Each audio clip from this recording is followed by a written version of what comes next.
Hello दोस्तों, स्वागत है आप सभी का एक बार फिर से मेरे यूट्यूब चैनल पर। दोस्तों, जैसे कि आप सभी को पता है कि हमारा चैप्टर जो अभी का चल रहा है वह मौर्य साम्राज्य के ऊपर है।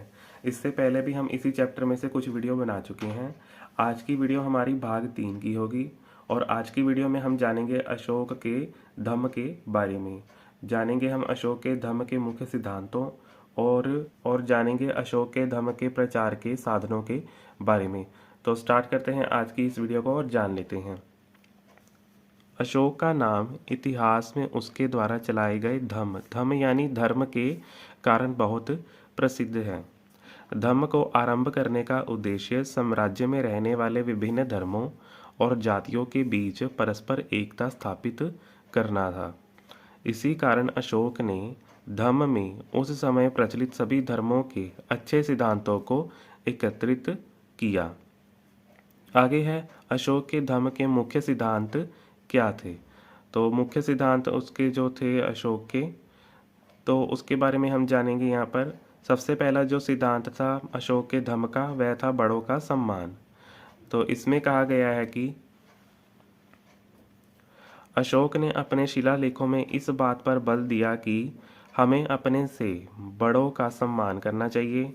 संतान को अपने माता पिता का पूर्ण आदर करना चाहिए। विद्यार्थियों को अपने गुरुओं की आज्ञा का पालन करना चाहिए। इनके अतिरिक्त हमें ब्राह्मणों, ऋषियों, भिक्षुओं, संबंधियों, मित्रों तथा राज्य के उच्च अधिकारियों का भी उचित सम्मान करना चाहिए। आगे है अशोक के धम्म का दूसरा मुख्य सिद्धांत जो कि है छोटों से प्रेम। इसमें कहा गया है दोस्तों कि जैसे बड़ों का आदर करना छोटों का कर्तव्य है, इसी प्रकार बड़ों का कर्तव्य है कि वे छोटों से प्रेम करें। उच्च को नीच से, अमीर को गरीब से और उच्च अधिकारियों को निम्न अधिकारियों से एवं स्वामी को सेवकों से प्रेम करना चाहिए।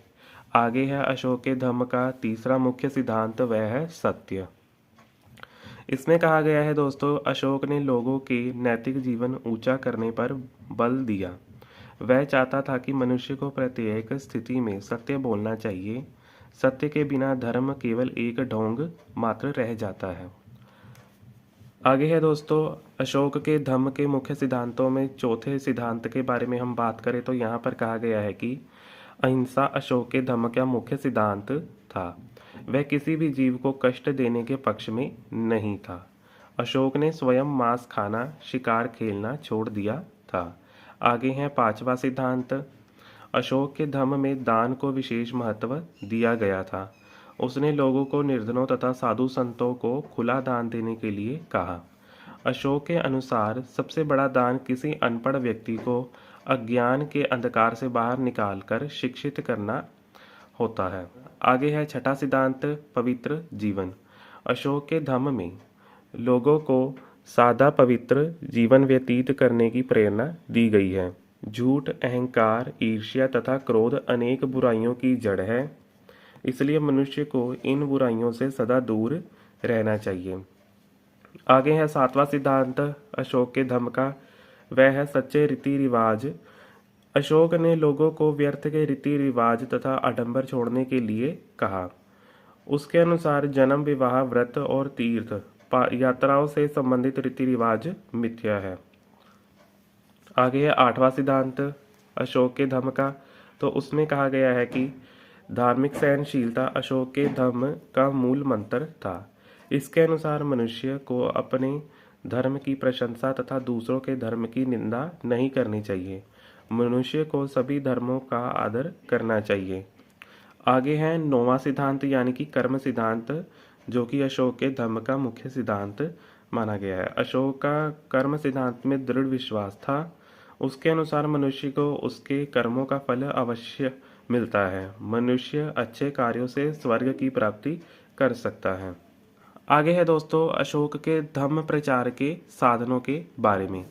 तो अशोक ने अपने धम्म को लोकप्रिय बनाने के लिए निम्नलिखित कदम उठाए, यानी कि जो अशोक ने अपने धम्म यानी धर्म को लोकप्रिय बनाने के लिए कुछ कदम उठाए थे, कुछ पग उठाए थे, उनके बारे में हम यहाँ पर बात करेंगे।